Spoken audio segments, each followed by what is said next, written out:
Hey guys, welcome back to the channel. Today I'll be playing some Euro Truck Simulator 2.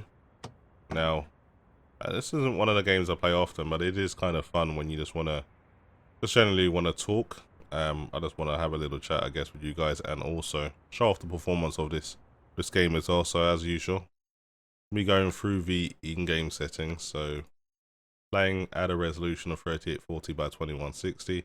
Scaling's at 100%, so I'm playing at native, but you can, of course, increase this if you've got the GPU overhead just to increase the resolution. Everything is maxed out. Some settings go to high, some go to ultra. Just be aware of that. Anisotropic filtering is maxed out. And yeah, pretty much everything is at maximum. So the game is going to be looking as good as it's going to be looking.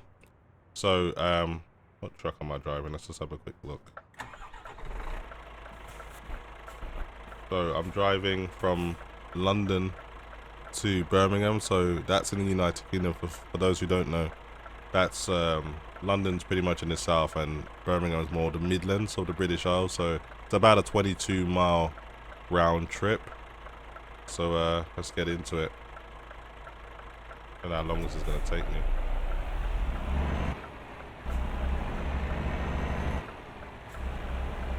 Getting very good performance. So I think the last truck simulator video I did was with my GTX 1080 Ti, maybe. I'm not sure. Let me just take a look to the left. That indicator going. Yeah, the road is clear.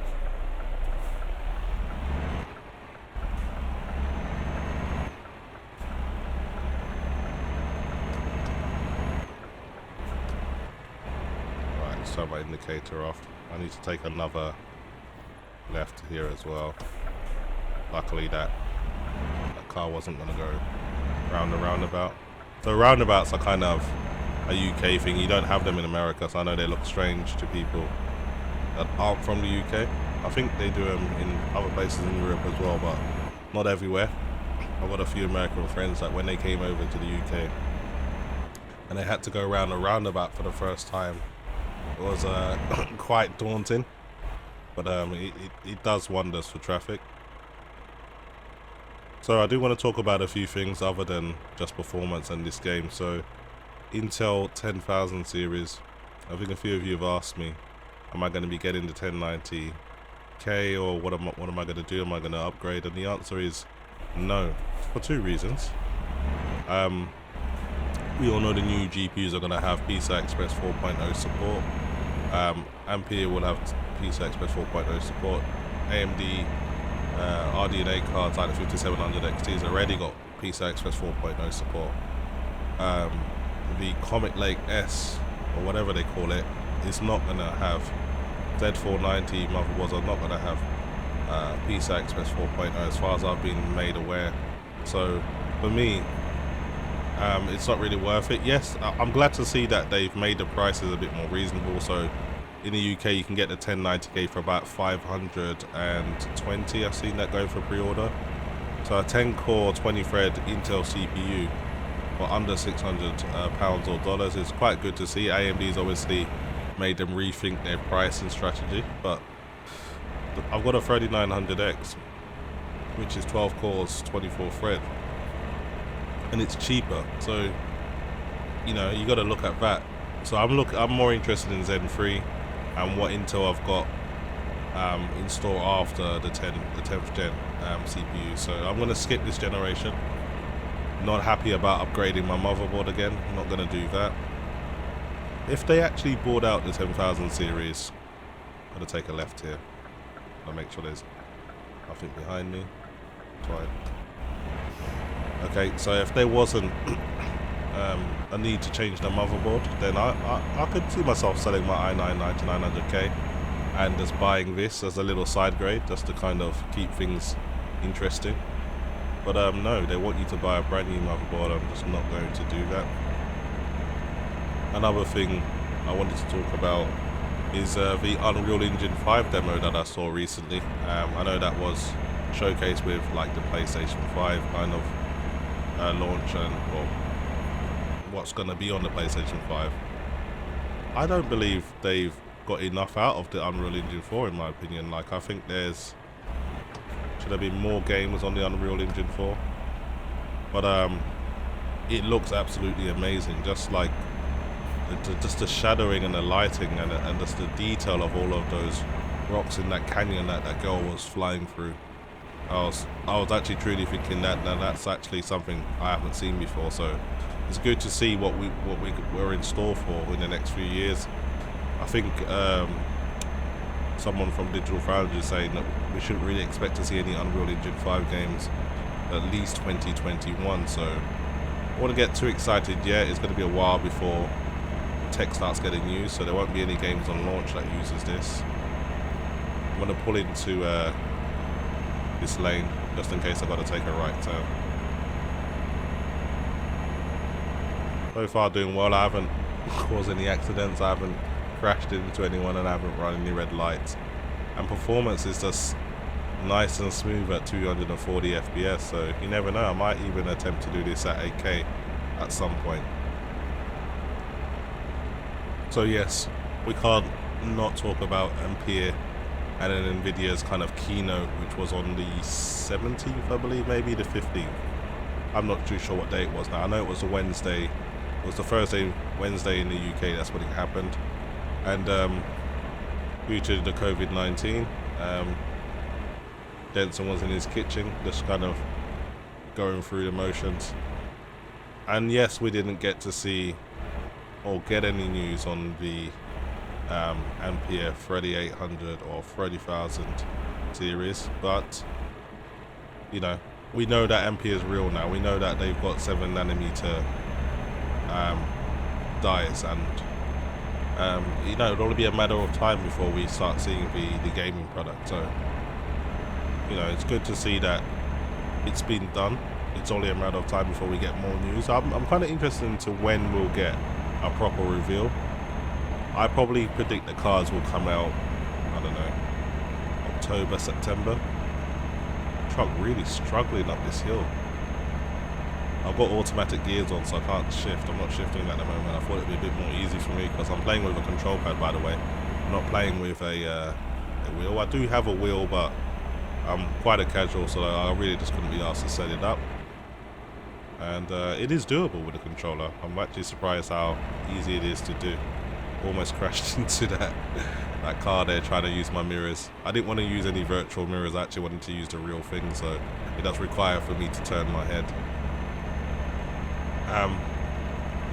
For me, my aims are to get the 3080 Ti, of course. Being a 4K gamer,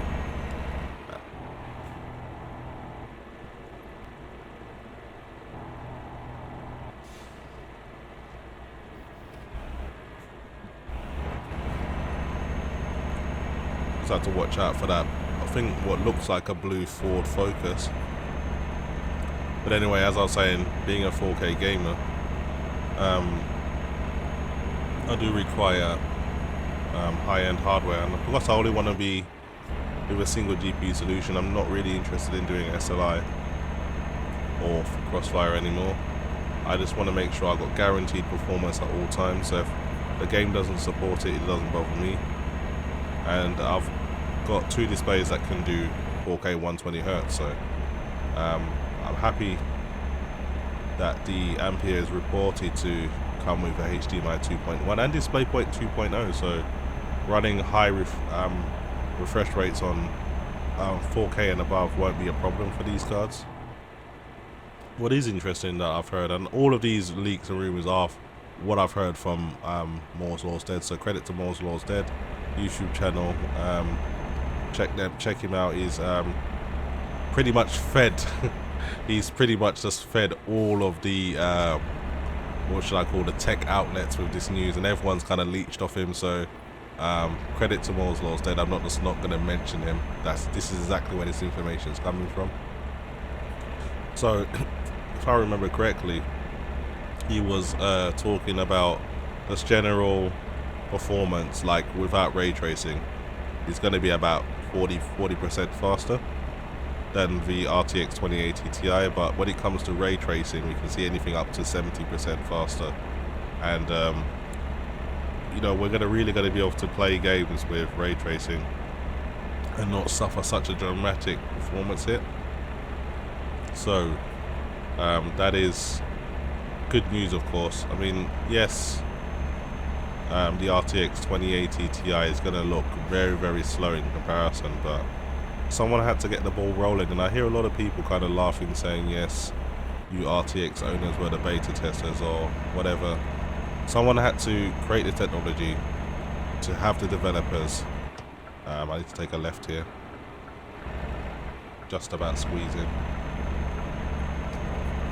So yeah, someone had to create the technology to allow the developers to educate the consumers about what ray tracing is. I think the RTX 2000 series or 20,000 series, whatever you want to call it, was the GPUs to kind of educate the market about what ray tracing is, and then also have developers get a chance to actually start implementing it into their games and you know, bringing it to the public so we can get a grasp of if we're actually interested. And I've actually oh damn it, I got a £40 fine for speeding. That's what happens when you talk and drive. So I got to keep myself under 50, so I'll try to be careful with the throttle. Yeah, I think for the most part Nvidia have achieved that goal. Even some of my videos, games without ray tracing, people are just like, I wish this had ray tracing, but it's disappointing that it doesn't have ray tracing. People are asking for it now, so in my opinion, Nvidia have achieved the goal at least of educating the consumer about what ray tracing is and creating a need that wasn't always there. So now that they're going to bring out Ampere, which is what should have been the kind of performance that was available when RTX was available for the first time, now we're going to really be able to take advantage of more than just global illumination and ray trace shadows and reflections. It's going to be able to do the whole thing, and it's still being quite functionable. I think Control probably is the only game that I know that has, well, I'm doing way over 50 again. Control probably is the only game I know that has multiple ray tracing aspects in one game, but it requires you to use DLSS. Got to go down here, I'm going to slow down a bit.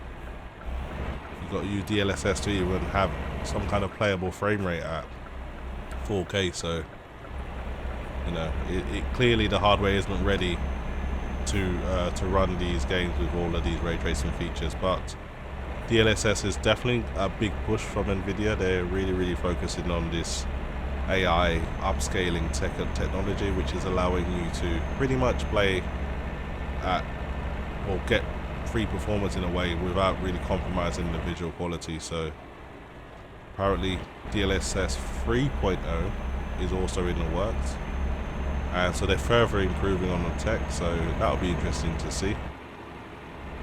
So yeah, exciting times ahead. This is a 30 miles per hour zone, and I'm doing 33, so I really need to be careful here. But yeah, performance has been beautiful from start all the way till now. Really getting just got to Birmingham now, so really getting good performance. So for all of you Euro Truck Simulator guys, oh man, I got another speed ticket. That sucks. So this isn't the best drive, but I have been somewhat distracted. I'd love to know what your thoughts are on Unreal Engine 5 and the new GPUs that are going to be coming out. Take a left here.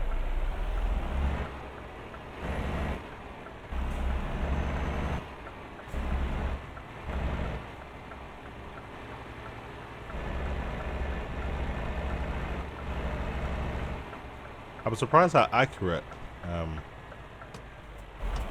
Take a right here. I'm surprised how accurate the maps are. Some of the landmarks are really well done. Take this right.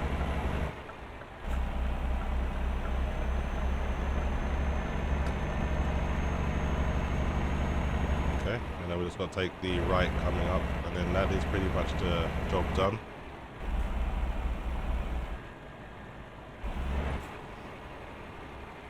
slow down, not take a left here. No one behind me anyway, but make some room.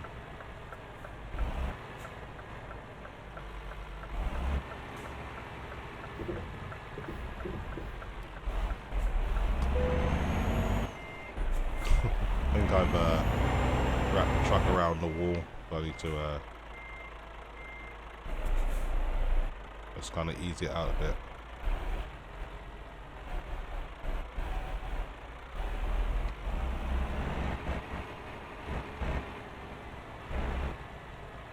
Alright, let me just change the view.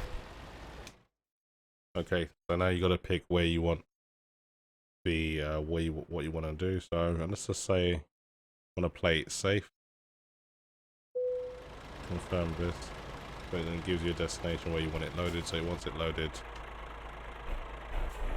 just over there. I'm gonna do this real slow.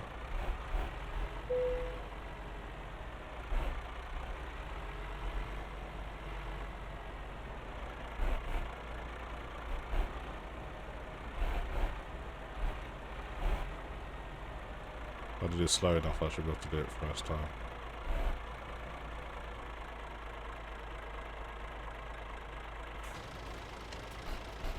I just want to get a better view. I'll go overhead view, be a bit better for me actually. All I want to do is reverse this into place.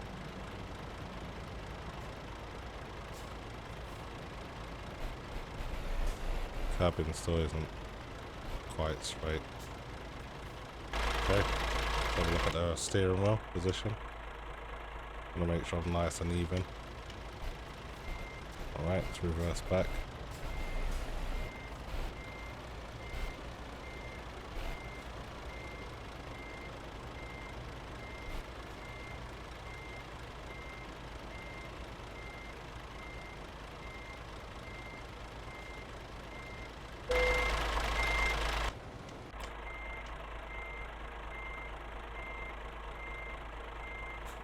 Okay.